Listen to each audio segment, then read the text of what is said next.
negara dapat disebut negara berkembang atau negara maju didasarkan pada keberhasilan pembangunan oleh negara itu sendiri.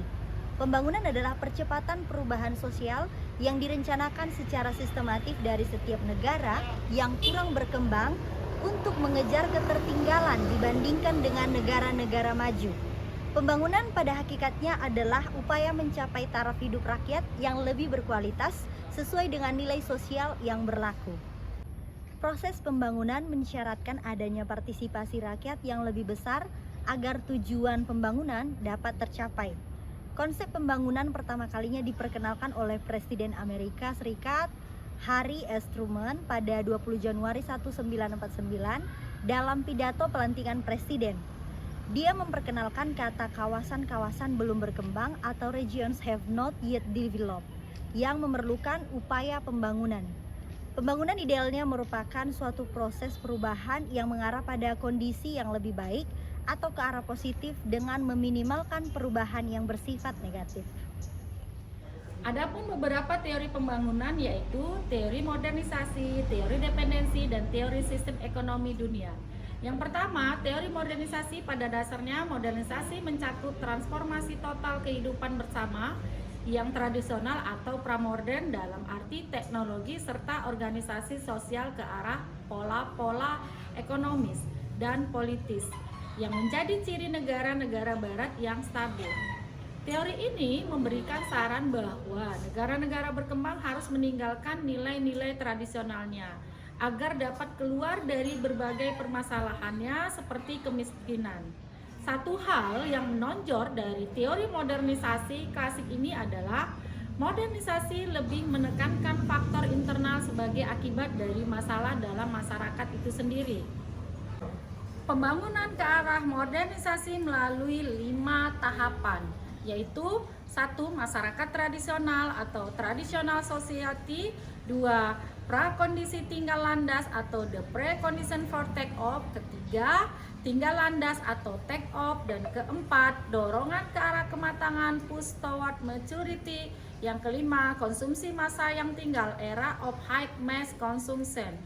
Kemudian teori pembangunan modernisasi memiliki beberapa dampak penerapannya, yaitu pola hidup konsumtif, consumer lifestyle, 2. Individualistis, 3. Gaya hidup kebaratan, 4. Kesenjangan sosial, 5. Kriminalitas. Yang kedua, teori dependensi, yaitu ketergantungan. Teori dependensi atau teori ketergantungan lebih mengarah pada persoalan keterbelakangan dan pembangunan negara dunia ketiga. Teori ini mengasumsikan bahwa keterbelakangan negara-negara Amerika Latin tak hanya disebabkan faktor internal, tetapi sebagian besar hambatan eksternal. Hambatan pembangunan juga dapat disebabkan oleh faktor eksternal, yaitu dengan adanya bantuan dari negara maju, dianggap akan menimbulkan ketergantungan. Munculnya teori dependensi lebih merupakan kritik terhadap arus pemikiran utama persoalan pembangunan yang didominasi oleh teori modernisasi. Teori modernisasi memiliki kekurangan karena ia hanya memberikan penjelasan faktor dalam atau internal sebagai penyebab keterbelakangan dunia ketiga seperti budaya dan nilai-nilai tradisional, penduduk yang melimpah, investasi yang kecil, dan kurang semangat motivasi. Jika pembangunan ingin berhasil, maka ketergantungan harus diputus dan membiarkan negara dunia ketiga melakukan pembangunannya secara mandiri. Pembangunan lebih tepat diartikan sebagai peningkatan standar hidup bagi setiap penduduk. Dengan kata lain, pembangunan tidak sekedar pelaksanaan program yang melayani kepentingan elit dan penduduk perkotaan, tetapi lebih merupakan program yang dilaksanakan untuk memenuhi kebutuhan dasar penduduk pendesa, para pencari kerja, dan kelas sosial lainnya yang membutuhkan bantuan. Yang ketiga ialah teori sistem ekonomi dunia, yang dimana teori ini memiliki pandangan bahwa dunia merupakan sebuah sistem yang sangat kuat yang mencakup seluruh negara di dunia, yaitu dalam teori ini adanya bentuk hubungan negara dalam sistem dunia yang terbagi dalam 3 bentuk negara. Yang pertama, negara sentral, yang kedua, negara semi pinggiran, yang ketiga, negara pinggiran. Munculnya teori sistem dunia merupakan reaksi terhadap teori ketergantungan. Hal ini dikarenakan teori ketergantungan dianggap tidak bisa menjelaskan gejala pembangunan di dunia. Yang ketiga, yang bisa dijelaskan menjelaskan hanyalah gejala terjadinya. Teori ini menjelaskan bahwa dalam suatu sistem sosial serta dilihat dari bagian-bagian secara menyeluruh dan keberadaan negara-negara tersebut dalam dunia internasional tidak boleh dikaji secara tersendiri karena bukan sistem tertutup. Pembangunan kesehatan sendiri adalah bagian dari pembangunan nasional yang memiliki minat untuk meningkatkan kesadaran, kemauan, serta kemampuan masyarakat yang tinggi. Dalam bidang kesehatan ada dua perspektif untuk mengkaji peluang pemberdayaan masyarakat agar lebih memiliki akses pada pelayanan kesehatan serta berperan dalam pembangunan, yaitu yang pertama, perspektif yang memfokuskan perhatiannya pada alokasi sumber daya atau research allocation. Yang kedua, perspektif yang memfokuskan perhatian pada penampilan lembaga atau institusional performance. Peluang merupakan acuan dalam upaya memberdayakan masyarakat dengan menciptakan suasana atau iklim yang memungkinkan potensi masyarakat berkembang ataupun tidak.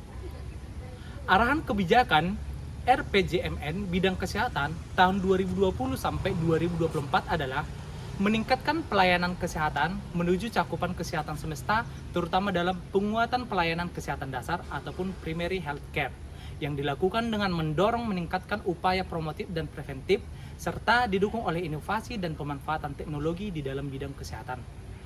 Pemanfaatan teknologi sebagai peluang pembangunan kesehatan di masa depan untuk mencapai target derajat kesehatan semakin baik dengan melaksanakan screening kesehatan dan edukasi kesehatan yang lebih efektif dan efisien.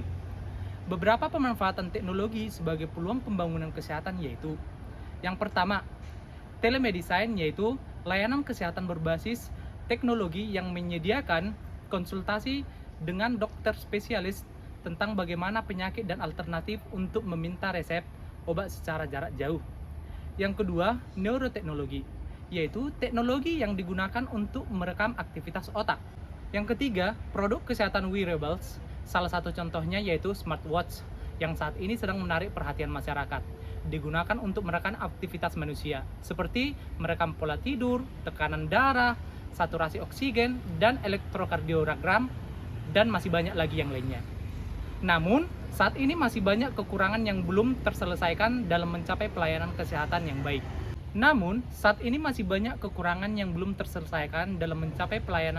yang baik.